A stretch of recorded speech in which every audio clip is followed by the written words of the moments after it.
Enaknya jadi peternak skala rumahan adalah kita bisa cetak DUC sendiri tanpa harus beli DUC. Terus kita bisa jual dengan harga tinggi.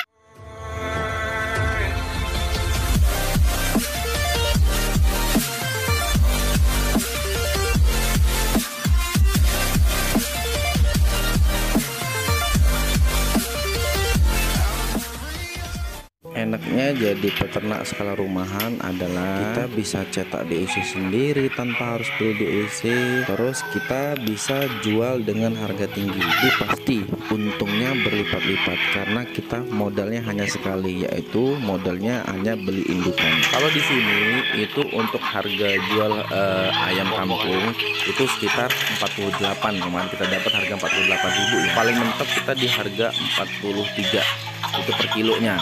Jadi tergantung tuh bakul mau minta ukuran berapa nih, atau customer mau minta ukuran berapa, ukuran 1 kilo atau ukuran 8 on atau 1 kilo lebih, itu bisa kita sesuaikan karena memang ada ya, memang sangat-sangat banyak bakul bervariasi. Ada yang mintanya 1 kilo nih, pas ber 1 kilo, makanya kita harus bener-bener cari. Nggak bisa kita asal megang ini sekilo, asal megang ini 8 on, nggak bisa. Kalau di sini tuh harus bener-bener kita timbang nih, 1 kilo ya 1 kilo, 98 ya harus 98 gitu. Jadi kalau nggak sembarangan jual juga kita ya, jadi harus mengikuti apa permintaan customer. Kalau nggak gitu nggak laku barang kita, nggak bisa keluar dan nggak bisa dapat duit, ujung-ujungnya kayak gitu. Untuk ternak ayam kampung ini sangat mudah kok perawatannya juga, hanya kasih makan, hanya kasih minum, obat-obatan juga kita buat sendiri. Jadi untuk biaya operasional itu sangat-sangat minim ya, karena semua kita nggak beli. Kalau untuk ayam pedaging itu biasanya kita kasih pakan dari 0 sampai usia 2 bulan itu kita full pur. Nanti kita di usia 1 bulan lewat lah tuh kita campur, bisa menggunakan jagung, bisa menggunakan dedak dan bahan-bahan lainnya, atau makanan-makanan sisa pun bisa. Ini kita skala rumahan ya, skala rumahan itu apapun kita bisa menjadi bahan makanan untuk ayam-ayam kita, kecuali kita itu skalanya skala gede yang prioritas harus 2 bulan panen atau sebelum 2 bulan panen gitu ya. Nah kalau tempat kita itu memang kita target 2 bulan, walaupun pakannya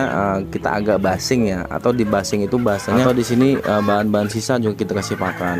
Tapi alhamdulillah sebelum 2 bulan pun ada yang bobot sekilo, ada yang bobot 9 on gitu, karena ini ayam kampung super, bukan ayam kampung asli yang memang benar-benar genetiknya sudah rusak. Karena tuh masih banyak juga teman-teman yang tanya, bang apa perbedaan ayam kampung asli yang liaran dengan ayam kampung super. Nah ini saya jelaskan sekalian. Ayam kampung asli itu tuh memang sangat susah. Saya dulu pernah pelihara ayam kampung asli. Jadi kalau untuk ayam kampung asli yang liaran itu pun bisa kita buatkan kandang, tapi genetiknya sudah rusak. Mau kita kasih sentret pun full ya, pakannya itu kita akan rugi, karena untuk mencapai bobot 1 kilo itu lebih dari 3 bulan up. Bahkan ada yang 6 bulan baru bisa bobot 1 kilo. Nah kita sudah rugi tuh di pakan, di waktu dan lain-lain. Makanya kita butuh terobosan baru, yaitu peliharalah ayam kampung super. Untuk ayam kampung super juga banyak sekali jenisnya ya, ada segala macam jenis lah, tidak bisa saya sebutkan. Itu bisa kalian searching sendiri jenis-jenis ayam kampung super. Nah, kalau tempat kita ini ayam kampung super angka purba ya,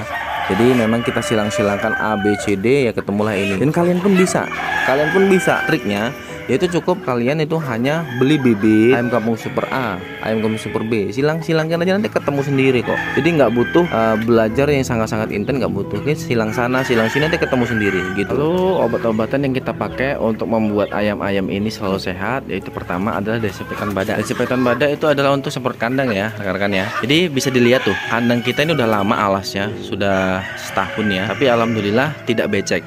Nah itu adalah triknya supaya kandang itu nggak becek, nggak lembab, nggak banyak lalat, yaitu disemprot desinfektan badak. Kenapa banyak saya laporan dari teman-teman ayamnya sakit? Coba periksa dulu kandangnya, bau nggak, becek nggak, banyak lalat nggak. Kalau masih ada ya di kandang itu, pasti ayam itu pasti sakit-sakitan terus. Kalau alas kandang itu rutin disemprot badak, bisa dilihat kohe-kohe dari ayam itu nanti bakal jadi dari debu, nggak basah karena bisa dibuktikan sendiri lah, dan bisa dilihat sendiri di kandang kita ini kohenya itu jadi debu. Nggak ada yang kohe basah, nggak ada yang kohe-kohe yang berserakan bau gitu, nggak ada. Itulah khasiat dari desinfektan badak. Nah kenapa kita pakai masker untuk panen ayam itu karena debunya rekan-rekan, bukan karena baunya. Debunya jadi kayak debu partikel kecil-kecil tuh loh. Jadi kalau udah ayamnya terbang sana terbang sini, waduh debunya itu sampai ke mata, kadang-kadang sampai ke hirup, itu bikin kadang-kadang bikin batuk malah. Nah lalu yang kedua itu kita kasih air alkali rekan-rekan ya, untuk diminumnya. Air alkali itu untuk mendatangkan virus sama bakteri. Nggak pernah kita kasih obat-obatan yang A, B, C, D, E itu nggak pernah kita kasih obat-obatan. Kita hanya kasih fermentasi yang kita buat sendiri. Lalu untuk ayam pedaging ini kan kita jenisnya ayam pedaging juga ya. Kita kasih enzim yang namanya enzim pedaging.